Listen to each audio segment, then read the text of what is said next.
We now invite Philippine Secretary, the Honorable Gilberto Teodoro Jr., Philippine Secretary of National Defense, and the Honorable David J. McGuinty, Canadian Minister of National Defense, for the signing of the Philippines-Canada Status of Visiting Forces Agreement. The Status of Visiting Forces Agreement between the Philippines and Canada will facilitate mutually beneficial defense cooperation between the two countries by establishing a legal framework for our armed forces to conduct more complex joint exercises and coordinated operations. This will ultimately strengthen the interoperability between the armed forces of both nations.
Thank you very much, Secretary Teodoro and Minister McGuinty. We will now prepare the stage for the joint press conference.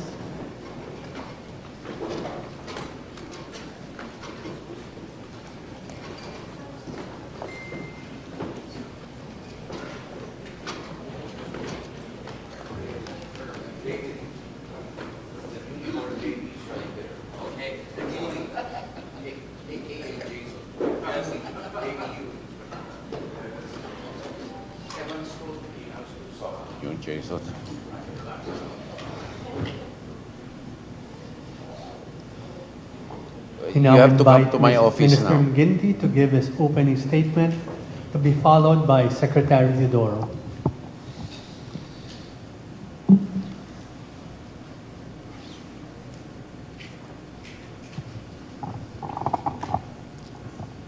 Well, good afternoon, ladies and gentlemen. Magandang hapon po. I think I have that right. Magandang hapon po.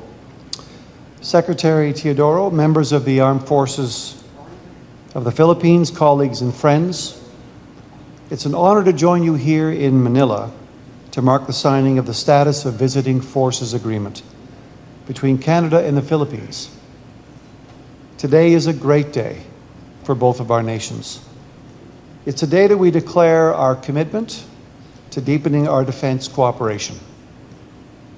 A commitment to build on the productive and beneficial partnership that we already enjoy. A partnership that stretches back 75 years. In 1949, both of our nations were finding our footing in a world that had been convulsed, frankly shocked by war. Only a few years later, Canadians and Filipinos fought side by side in Korea, taking up arms with a shared mission of defending peace and protecting freedom. That spirit of solidarity continues today. Since launching Canada's Indo-Pacific strategy in 2022, We strengthened our forward presence across the region, on land, at sea, and in the air. This enhanced presence has allowed our forces to take part in more multinational exercises, including the Philippines' own exercise Sama-Sama, and to build even closer ties with our partners. We've also committed to maintaining a persistent naval presence of 3 Canadian ships in the region each year, representing more than 300 days at sea and 80 days in our partners' ports last year alone. And over the past 3 years, the Royal Canadian Navy has made 9 port visits to the Philippines, bringing more than 2,250 Canadian sailors and aircrew to your shores. Each visit has strengthened friendships. Each visit has deepened trust, and it's enhanced the interoperability that keeps our region strong and secure. Then last year, we signed a Defense Cooperation Memorandum of Understanding, a milestone that laid the foundation for deeper collaboration between our militaries. The agreement we signed today builds on that very progress, but it also reflects a deeper truth, that peace is built on rules, not recklessness, and that stability grows from cooperation, not confrontation. The Philippines has shown true leadership in upholding international law and in seeking the peaceful resolution of disputes. And for that, you have Canada's greatest and deepest respect. We are proud to deepen our partnership with a country that courageously acts on those values, not just in words, but through your dedicated work toward regional peace and security. We share that dedication not only because of what we stand for, but because of our common perspective on the world, our shared outlook on the world. Canada and the Philippines are both Pacific nations, shaped by the sea, connected by it, sustained through it. Like ships that sail in close company, our nations will move forward together, distinct but aligned and guided by purpose. Today's signing draws our ships even closer together, but we will not be anchored in place. We will raise our sails, the sails of 2 proud nations, charting a course toward a more secure and a more prosperous future. This signing is not the end of an effort. It really is just the beginning of a journey, one of deeper cooperation, greater understanding, and enduring partnership between our 2 great peoples, our militaries, and our nations. Thank you so much for receiving me. Thank you very much for the hospitality. Mr. Secretary, thank you so much for the incredible effort you put into making this agreement happen. It's a great honor for me to be here to sign this on behalf of the Canadian people. Thank you, sir. We now invite Secretary Teodoro to give his opening statement. Thank you very much, Minister McGuinty. And I must credit Minister McGuinty for taking the time and the effort to come here today in spite of a busy parliamentary calendar schedule in order to place in the public's awareness the importance of this agreement to both our countries. So for that, we must give him a round of applause.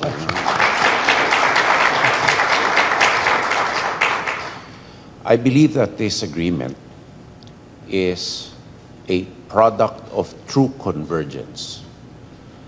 First, our leaderships, from President Marcos, who, as Minister McGuinty told us earlier, had extensive discussions prior to and in the sidelines of APEC with Prime Minister Carney. And both gentlemen talked about various areas of convergence, to include security.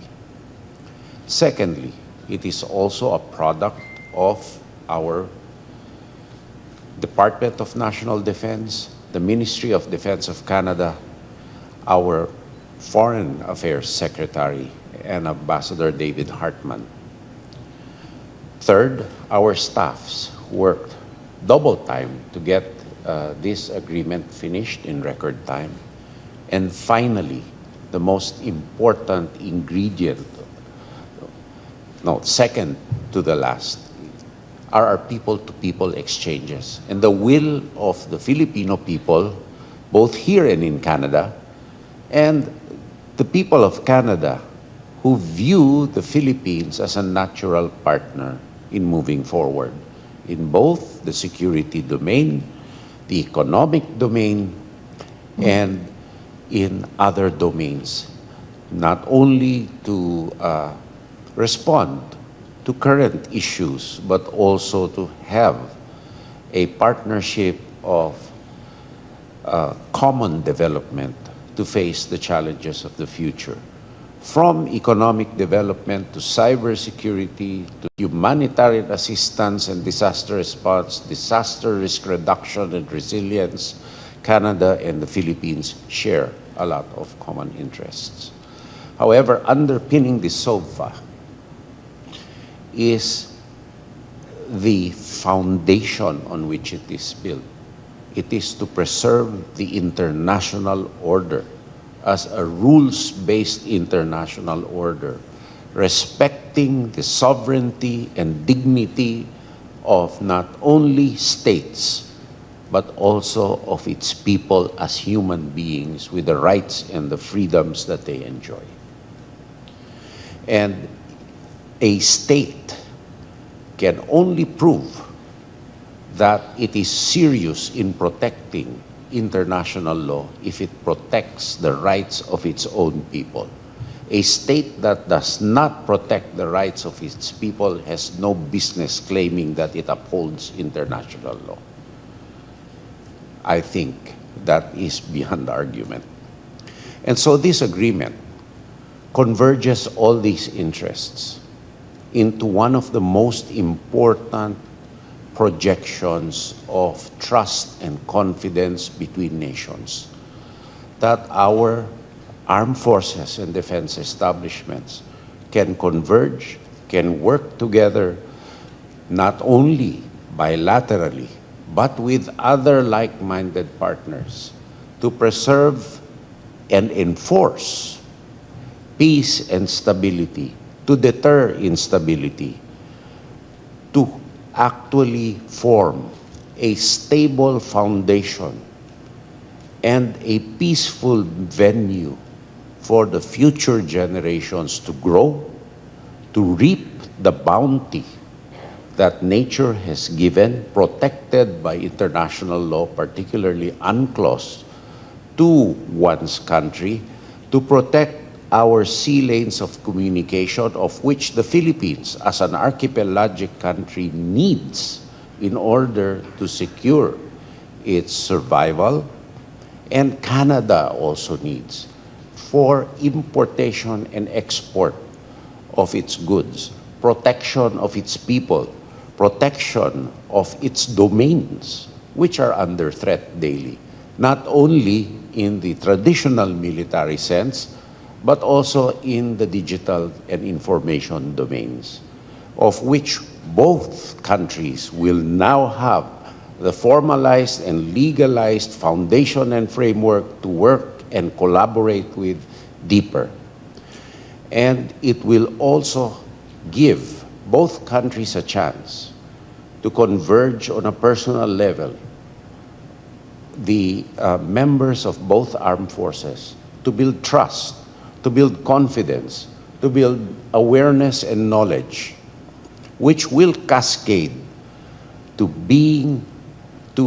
bringing Canada and the Philippines on a more resilient footing internally, because it both helps, because we can share resilience mechanisms and information, and also externally, which is very important to provide the shield of law, to provide us and to shroud us, to provide a shroud against those forces that we may exist now that we want to disrupt the way of life and our peace, stability, and security, but more importantly, to have a framework of predicting, preventing, or responding to the threats of the future which we may not know now.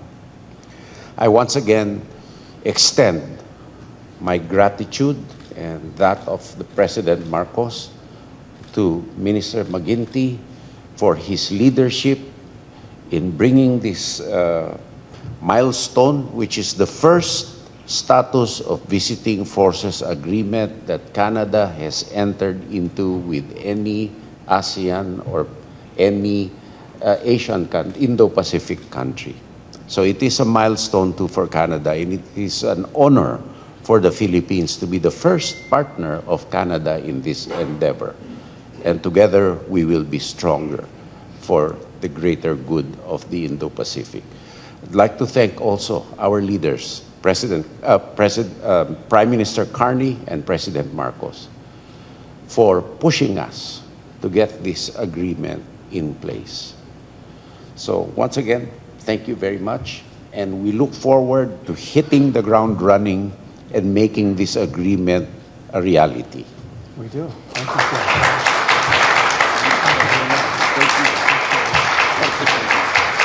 Thank you very much, sirs. We will now proceed with the joint press conference. We now call on Joe Banahan of the ABS-CBN to give his question. Good afternoon, Secretary Teodoro and Minister McGuinty. Hello, Joe Banahan from ABS-CBN. To Secretary Teodoro, when is this SOVFA going to take effect, and do we need to have this ratified by the Senate, or are we going to expect joint drills anytime soon? No, we need to have it ratified by the Senate as insofar as our Constitution is concerned. So what will happen right now is we get the President's, it is ratified by the President actually, and then that ratification is concurred in by the Senate. So we get the Senate's concurrence, and we will work on this very quickly.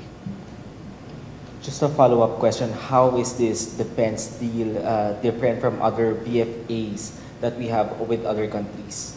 The difference will be in the specific, shall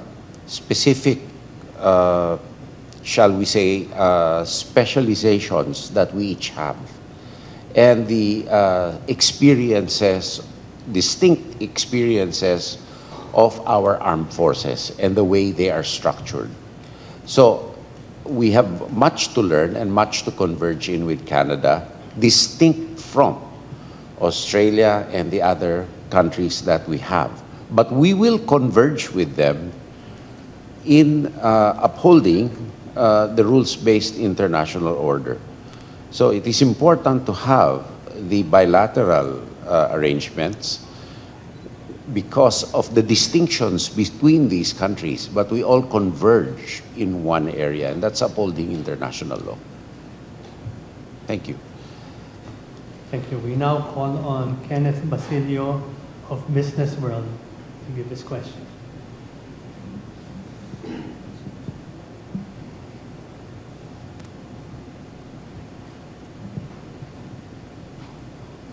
Good afternoon, ministers. The first part of my question is addressed to Secretary Teodoro. So, U.S. Defense Secretary Pete Hegseth last week unveiled a task force aimed at supporting the Philippines' deterrence efforts in the South China Sea. How would the task force specifically go about in helping Manila deter Chinese aggression in the waterway? And how would the task force influence the balance of power in the South China Sea? And for the second part, for Defense Minister McGuinty, is Canada also looking at a similar task force once the VFA with the Philippines takes effect? Thank you. I'll answer a bit of both. The Task Force Philippines was unveiled by both Secretary Hegseth and myself. It is an agreement that we came about because it is an agreement between U.S. Indo-PACOM. It is an operational arrangement between U.S. Indo-PACOM and the Armed Forces of the Philippines as the task force to converge all our bilateral activities. And that is why we also, General Bronner has already started the strategic command, which has come into being, which will form part of that task force. But as we said, a task force, we use the term task force. A task force has a specific mission, and that mission role is to converge with our resilience, both internally and externally, and it is a, shall we say, an efficiency mechanism to funnel all the activities. So we can we do not only converge in deterrence, but we also converge because of the frequency of natural calamities that have beset us. This task force will put more regularity into an immediate and quick response to the natural calamities that we are facing. Secondly, it is a function of the Mutual Defense Treaty, not the Visiting Forces Agreement. All these task forces are under the different articles of the Mutual Defense Treaty which we have with the United States. That is the basis of the task force. It is nothing new but an operating agreement between General Bronner and Admiral Paparo raised up to our level. And upon the shall we say, permission, with the permission of both President Trump and President Marcos. Canada wants to build on a solid, loyal relationship that goes back decades. Canada and the Philippines are natural allies. And Canada learned some time ago that, and our approach continues to be, that we're stronger together. And so the notion of moving forward with a task force is a positive one. It's a good one. We see that increasingly it's about strategic partnerships like this, where two like-minded nations steeped in the same values can go forward and support each other and share and learn from each other. And as the Secretary and I discussed a moment ago, or a few minutes ago, the breadth of that partnership is expanding. We'll be moving forward on training fronts, on exchanges with our military colleges, information sharing, understanding of cyber and cybersecurity. The Secretary was mentioning the incredible work that he and his team has done on new cyber standards for the Philippines. We're all contending with these challenges. And of course, maritime domain awareness. We hope to be present in the military exercises like Balikatan next spring. So there's so much positive that comes from this agreement today. It brings us closer together and builds on that 75 years of experience and partnership and trust and loyalty to each other. And this is a very big day for, I think, for both of our countries. And we hope to see the snowbirds here in the future. Well, there's two kinds of snowbirds, Mr. Secretary. The CL-44 Yeah. snowbirds, yeah, the There original ones. They're the snowbirds who, the planes, and then there are the Canadians who leave the winter. No, They're the snowbirds who fly away out of the cold. both, Yeah. both, They'll be here. both. They'll be That's here. why Air Canada is That's increasing its exactly frequency. right. Now that we've expanded our flights, direct Yeah. flights to Manila, we'll be here.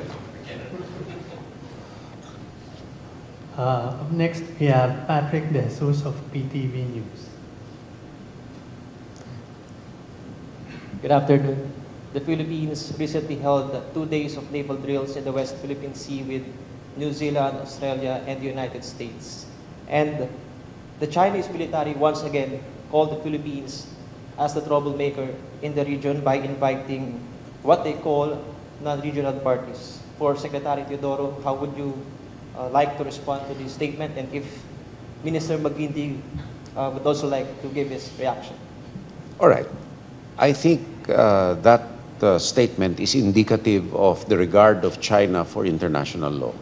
Those exercises were held in open seas, in the high seas, where there is freedom of navigation and no one country controls that area.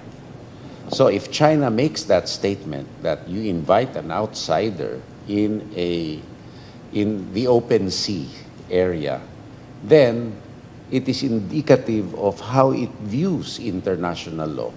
So are they saying that they own the area, or they have exclusive jurisdiction and sovereignty over the high seas? Are they saying that? If they say that, then you have your answer, how they regard international law, which is precisely why these kinds of activities have to continue to uphold international law. And it's not only in the seas, but also in the airspace. We see what they did to Australia in an international airspace with the P-8, where there was a dangerous maneuver by the Chinese. So if China feels that it is an intrusion on an area which under international law is a common area, then we refute that.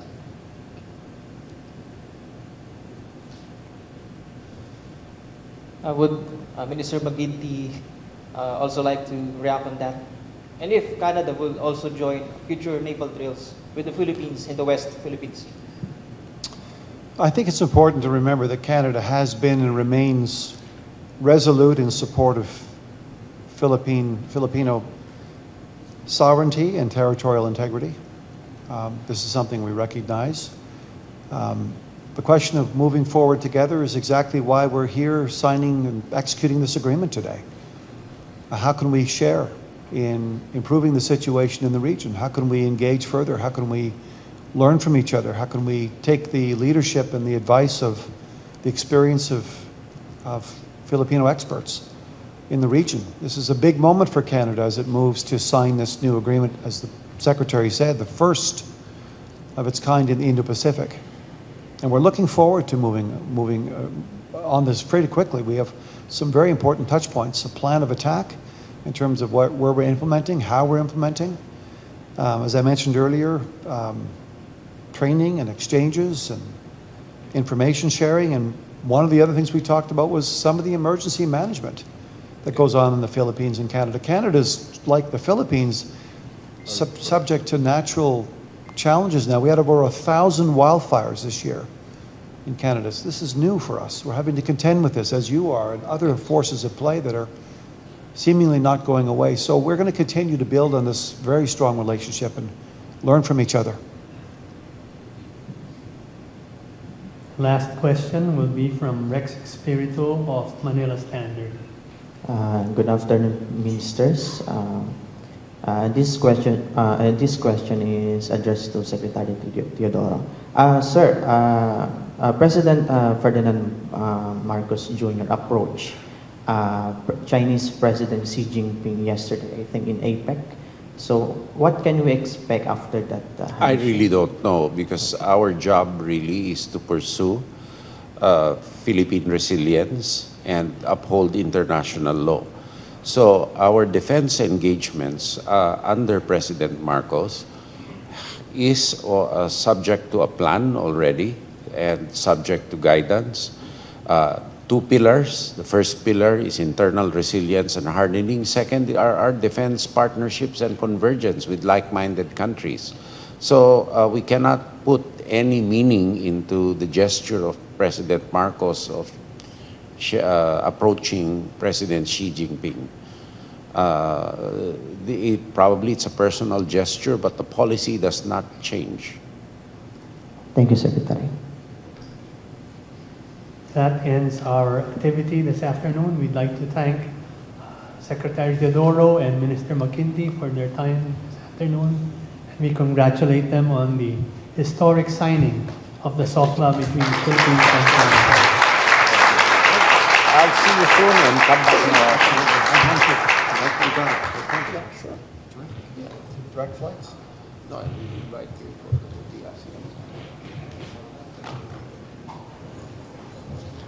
We'd like to request our guests to remain in their place except for the delegation from Canada and the Philippines, while our principals